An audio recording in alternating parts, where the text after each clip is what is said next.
अगर उनका कप्तान सलमान अली आगा वही खड़े होके बोले, सबसे बड़ी चीज है वो, मेरी टीम के लोगों, इंडिया हमें पिछले मैच में हरा के गया है, उसके बाद हाथ नहीं मिलाया हमारे साथ, और उसके बाद देखो ये हुआ है, चलो, क्योंकि वो पंगे ले रहे हैं।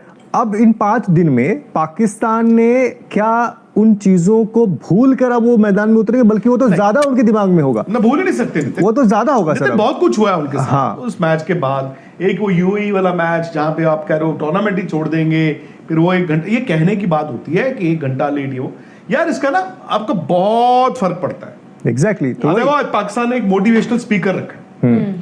अब मोटिवेशनल स्पीकर कौन होता है? मैं भी एक मोटिवेशनल स्पीकर हूं भाई। मैं आपके ITMI में पढ़ाने आया तो मोटिवेशन तो देनी है, मैंने कौन सा कोई आपको बताना है शाबाश अच्छा करो, आप अपना जिंदगी बनाओ, करियर बनाओ, देखिए ये है वो है, तैयार, यही हो। मोटिवेशनल स्पीकर का रोल है, मैं मानता हूं वो यही कहेंगे ना, कम ऑन पाकिस्तान, तुम अपने आप को पहचानो, तुम पाकिस्तान हो, तुम इस तरह के लोग हो, तो ऐसा हुआ वैसा हुआ, कैसे वो बोल गए आपको, ठीक है, come on, it can have an effect. आज लेकिन जरूरत पता किसकी है? आज जरूरत मोटिवेशनल स्पीकर की नहीं है। मोटिवेशनल स्पीकर का काम है एक MNC में जाके उनके एम्प्लॉइज को आधा पौना घंटा लेक्चर देना, ज्ञान देना। आज काम है स्पोर्ट्स साइकोलॉजिस्ट का। मैं आपसे पहले बात करूंगा, स्पोर्ट्स साइकोलॉजिस्ट। खुशी, आप बड़े मैच से पहले क्या सोचते हो? आप कहते हो जी मुझे रात को नींद नहीं आती, मेरे साथ ये होता है, वो होता है, ऐसा होता है, वैसा होता है, मैं घबराती हूँ, उल्टी आती है। फिर मैं आपको पूछता हूँ कि आप अपने अच्छे दिनों को याद कीजिए जब आपने अच्छा किया होगा, फिर आप बताती हाँ मैंने ये किया था, मैंने पकौड़ा खाया था, मैंने समोसा खाया था। हो सकता है आपको कहूँ एक पकौड़ा एक समोसा दोबारा खा लो। मैं आपको तरीका बताऊंगा कि जो आपके अंदर अगर हार का डर है, उस डर को काबू कैसे पाना है। फिर मैं नितिन के पास जाऊंगा अलग से, नितिन आप बताओ आप क्या कर सकते हो? नितिन कहेगा मैं अपने मुल्क के लिए ये कर सकता हूं, वो कर सकता हूं। इस वक्त आप क्या सोच रहे हो? नितिन का मैं ये सोच रहा हूं, वो सोच रहा हूं। पिछले संडे क्या सोच रहे थे?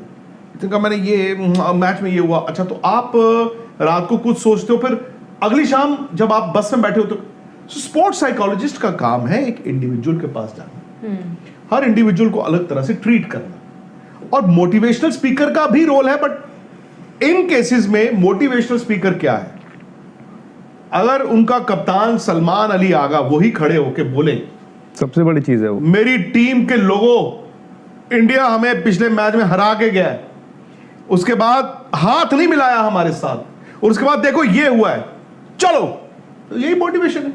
बट सर इन सब चीजों के साथ साथ पाकिस्तान की टीम को स्किल, अप्रोच और टेम्परामेंट की भी जरूरत है। यही प्रॉब्लम है नितिन जी कि अनफॉर्चुनेटली उनके लिए उनके पास वो स्किल नहीं है। हाँ। उनके पास शायद वो रिक्वायर्ड स्किल नहीं है। ठीक है, अब आप देखो श्रीलंका के पास भी स्किल है, पहले वाली टीम की नहीं है बट उनके पास है। अफगानिस्तान एक इंप्रूव करती हुई टीम है। बांग्लादेश मैं मानता हूं कि वो थोड़ा सा नीचे आए हैं। पाकिस्तान की दिक्कत है, पाकिस्तान बहुत नीचे आया बिकॉज ये पहले ऊपर बहुत थे, बहुत ऊपर थे। सही सर, जब आप यहां होते हैं, यहां आते हैं, आपको वो दिखता है।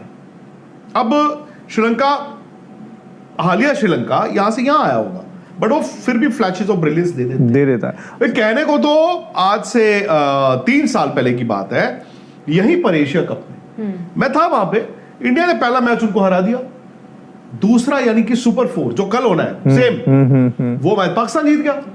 हुआ क्या? इंडिया बाहर हो गया। हालांकि श्रीलंका जीता एशिया कप, फिर उसके अगले महीने हम चले गए ऑस्ट्रेलिया, हमने उनको पहले मैच में मारा, मेलबर्न में विराट कोहली की पारी, ये जिम्बाब्वे से हार गए, तो टूर्नामेंट से बाहर हो गए। फिर वो एक ऐसा मैच हुआ कि नतीजा किसी ने किसी को हराया, कोई किसी से हारा। फिर जी तो दोस्तों बहुत बड़ी अपडेट है कि एंडी पायक्रॉफ्ट ही पाकिस्तान और इंडिया का जो दूसरा मैच खेला जाएगा 21 सितंबर को, उसके मैच रेफरी होंगे। दोस्तों ये बहुत बड़ी अपडेट है। दोस्तों जैसा कि गुज़िश्ता मैच में पाकिस्तान ने ये मसला खड़ा किया था कि एंडी पायक्रॉफ्ट ने पाकिस्तान के कैप्टन सलमान अली आगा को टॉस से पहले मना किया था कि आपने इंडिया के कैप्टन, हमारे कैप्टन सूर्य कुमार यादव के साथ हैंडशेक नहीं करना। दोस्तों देखें, उन्होंने अगर किया भी था तो इसमें कुछ बुराई नहीं थी, क्योंकि ये क्रिकेट के किसी नियम में, किसी कानून में नहीं लिखा हुआ कि ऐसा करना है। देखिए दोस्तों, फिर उसके बाद पाकिस्तान अगला मैच खेलने ही नहीं गई, जिसके बाद मैच रेफरी एंडी पायक्रॉफ्ट ने आईसीसी के कहने पे उनसे माफ़ी मांगी और उसके बाद पाकिस्तानी टीम को इजाज़त दे दी कि वो जाके